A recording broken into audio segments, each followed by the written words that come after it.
Hello दोस्तों, स्वागत है आपका अपने YouTube channel popular study point में। आज हम लोग वर्ग दसम के सबसे महत्वपूर्ण टॉपिक समांतर श्रेणी पर बात करेंगे। आज हम लोग इसका अच्छे से कॉन्सेप्ट सीखेंगे और फिर यह 3 एग्जाम्पल बताएंगे। उसके बाद इसका नेक्स्ट वीडियो बहुत जल्द अपलोड करेंगे। तो चलिए हम लोग समझते हैं कि ये समांतर श्रेणी क्या है। समांतर श्रेणी, जिसको हम लोग शॉर्टकट में एपी कहते हैं, मतलब अर्थमेटिव प्रोग्रेसिव। अब इसमें होता क्या है आप वो समझ लीजिए। इसमें इसके केवल 2 ही फॉर्मूले होते हैं समांतर श्रेणी में। एक तो होता है nवां पद ज्ञात करने के लिए, nवां पद ज्ञात करने का सूत्र, जिसको हम लोग शॉर्टकट में an कहते हैं, बराबर फॉर्मूला होता है a plus n-1 into D. ठीक है। और दूसरा सूत्र होता है समांतर श्रेणी का योग, समांतर श्रेणी का योग, जिसको हम लोग शॉर्टकट में SN कहते हैं। और इसका फॉर्मूला होता है n/2 2a plus n-1 into D. ये इसका फॉर्मूला होता है। ठीक है। और इसका एक दूसरा फॉर्मूला होता है n/2 a प्लस l, जहां l कहा जाता है an को। l किसको कहा जाता है? an को। अब हम लोग इसमें सीखेंगे कि a क्या होता है, n क्या होता है, d क्या होता है, an क्या होता है, sn क्या होता है। मैं आपको फिर से बता रहा हूँ, आज हम लोग एपी के बारे में चर्चा कर रहे हैं और आज इसके कॉन्सेप्ट को देखेंगे और इसके बारे में हम लोग चर्चा करेंगे। तो सबसे पहले समांतर श्रेणी का कुछ भी निकालने के लिए आपको 3 चीज़ों की आवश्यकता होती है, एक a, एक n और एक d। a, जिसको प्रथम पद को ही हम लोग a कहते हैं। ठीक है। प्रथम पद को ही हम लोग a से सूचित करते हैं। सार्व अंतर को हम लोग d से सूचित करते हैं और पद को n से सूचित करते हैं। ठीक है। फिर से एक बार समझ लीजिए। प्रथम पद का अर्थ a होता है, समांतर श्रेणी को d से सूचित करते हैं और पद को n से सूचित करते हैं। अब सबसे बड़ी बात यह है कि हम लोग कैसे खोजेंगे कि कौन a है, कौन d है और कौन an है। इसको बताने से पहले मैं आप लोग को बता दूं कि यह फॉर्मूला काफ़ी महत्वपूर्ण है, क्योंकि समांतर श्रेणी के 70% मैथ इससे बनते हैं और 30% मैथ समांतर श्रेणी का योग से बनता है। अब हम लोग स्टूडेंट्स के मन में सबसे ज़्यादा कन्फ्यूज़न यह रहता है कि आखिर कौन से फॉर्मूले का यूज़ कहाँ करेंगे। तो एकदम बिल्कुल आसान तरीका है इसको पहचानने का कि कौन से फॉर्मूले का यूज़ कब करेंगे। जब आपके सवाल में योग लिखा हो तभी हम इस फॉर्मूले का यूज करेंगे, अन्यथा सारे के सारे लगभग क्वेश्चन इसी फॉर्मूले पे बनते हैं। हमेशा याद रखना, मैं आपको फिर से बता रहा हूँ कि जिस सवाल में समांतर श्रेणी का योग लिखा हो, मतलब योग लिखा हो, उस पे ही ये फॉर्मूला बैठता है। बाकी बात सभी सवाल का जवाब इसी सूत्र से बनता है। तो अब सबसे बड़ी सवाल है कि प्रथम पद में a, d और n क्या है। तो चलिए हम लोग बात करते हैं a, n और d क्या होता है। देखिए, पहला सवाल ले लीजिए। पहला नंबर का सवाल 1, 4, 7, 10 ... 18वें पद का मान, 18वें पद का मान। ठीक है। 18वें पद का मान हमको निकालना है कि 18वें पद का मान क्या होगा। इसका सिंपल सा तरीका है, प्रथम पद मतलब क्या? a।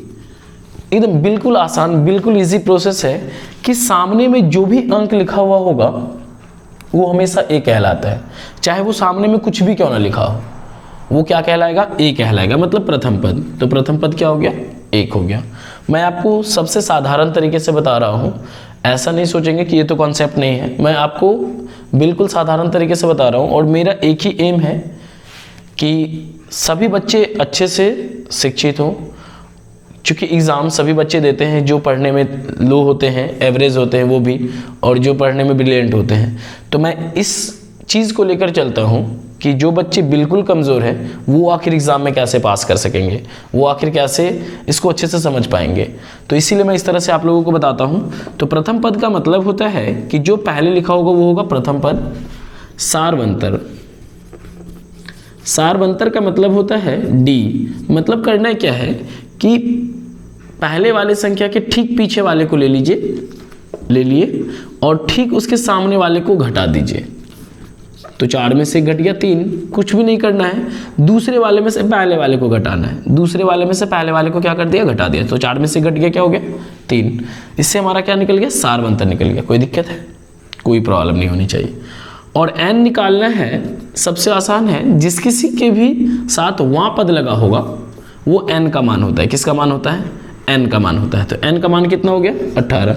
याद रखना है वहाँ पद जुटा होना चाहिए। क्या होना चाहिए, वहाँ पद जुटा होना चाहिए। यदि वहाँ पद ना लिखा है तो इसका मतलब वो an का मान है। याद रखना है वहाँ पद या वे पद जो भी हो इसके साथ जुटा होना चाहिए, तभी वो किसका वैल्यू है, n का वैल्यू है।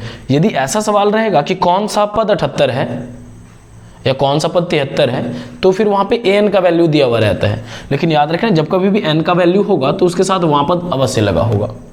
ठीक है।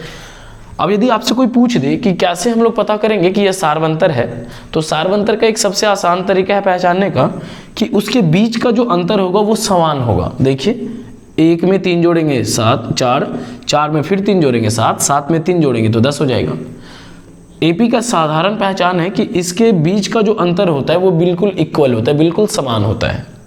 तो अब हम लोगों ने क्या किया, ये पहला सवाल था मेरा, ये पहला सवाल हम लोगों ने यहाँ पे लिखा था। तो हम सभी फिर से एक बार इसे याद कर लें कि एपी निकालने के लिए पहले 3 चीज़ कंपलसरी है, एक ए, एक एन और एक डी। बिना इसके एपी नहीं निकाला जा सकता है। तो क्या क्या जरूरी है, ए, डी और एन, जो कि हम लोगों ने निकाल लिया। फिर से एक बार समझते हैं। प्रथम पद मतलब पहले जो लिखा होगा वो ए होगा। यहाँ पे जो भी चीज़ लिखा हुआ रहेगा, आम, कटहल, जो भी रहेगा वो क्या होगा, ए होगा। पीछे से आगे घटा देना है, वो क्या होगा, डी होगा। और जिसके साथ वहाँ पद होगा वो एन हो जाएगा। ठीक है। चलिए अब हम लोग सवाल बनाते हैं बिल्कुल आसान तरीके से। ठीक है, यही था मेरा सवाल कि 18वां पद याद करना है। कौन सा पद याद करना है, 18वां पद। इसका मतलब है an निकालना है। क्या निकालना है, an। यहाँ देखिए बताया है nवां पद याद करने के लिए सूत्र an बराबर a plus n minus 1 into D. मतलब n बराबर a plus n minus 1 into D. ठीक है ना।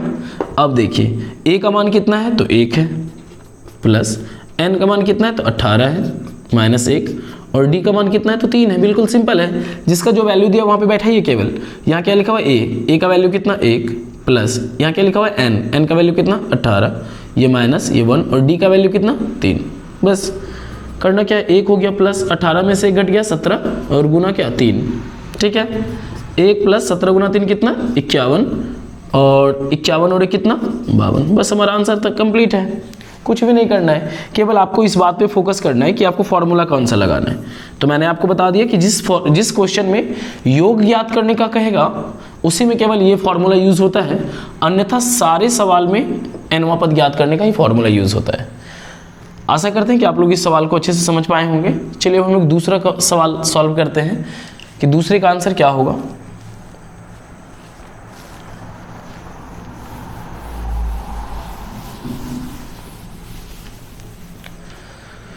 दूसरा सवाल हम लोग देखते हैं।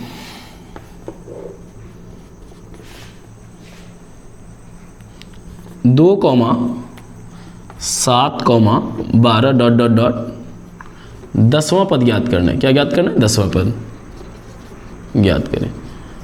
अब आप लोग खुद भी बता सकते हैं, जरूरी नहीं कि हमेशा हम लोग प्रथम पद लिखेंगे, शॉर्टकट में भी लिख सकते हैं ए। तो ए का वैल्यू क्या होगा, तो जो सामने में है, सामने में क्या है, तो 2 है, तो ए का वैल्यू हो गया 2। ठीक है, ए को ही क्या कहते हैं, प्रथम पद कहते हैं। फिर कॉमा दीजिए, फिर क्या निकालना होता है, डी। क्या निकालना होता है, डी। तो डी का वैल्यू क्या है, तो पीछे से आगे घटाना है, तो 7 में से 2 घटा लीजिए, क्या होगा 5। ये डी का वैल्यू हो गया। फिर एन क्या होता है, जिसके साथ वहाँ पद लगा होता है, तो क्या है लिखा हुआ 10। ये हो गया। फिर से पद याद करना, क्या याद करना है, पद याद करने का सूत्र। तो एन बराबर क्या हो जाएगा, a plus n minus 1 into D. तो a का वैल्यू क्या है, 2 है, प्लस n का वैल्यू क्या है, तो 10 है, -1 और डी का वैल्यू क्या है तो 5 है। ये 2 हो गया प्लस 10 में से घट गया 9 गुना 5, 2 + 9 गुना 5 45, 45 और 2 47। बस आंसर कंप्लीट है। इस तरह से आप किसी भी सवाल में पद ज्ञात कर पाएंगे। ठीक है, चलिए तीसरा सवाल हम लोग देखते हैं। ए डी एन खोजने में किसी को कोई परेशानी नहीं होनी चाहिए। जो पहले होगा वो ए होगा, पीछे से आगे घटा देंगे वो डी होगा, और जिसके साथ वहाँ पद होगा वो एन होगा। और बस आपको फॉर्मूले पे बैठाना। ए का वैल्यू 2 हो गया, प्लस हो गया, एन का वैल्यू 10 हो गया, माइनस हो गया, 1 हो गया, और डी का वैल्यू 5 है। ये 2 हो गया, 10 में से घटेगा 9 गुना 5। हमेशा याद रखना है, पहले गुना का काम करना है फिर जोड़ना है। ऐसा नहीं कि 9 2 11 और गुना 5 55 कर दिया, ऐसा नहीं। पहले गुना करना है फिर जोड़ना है। तो 9 गुना 5 45, 45 और 2 47। चलिए तीसरा सवाल हम लोग देखते हैं।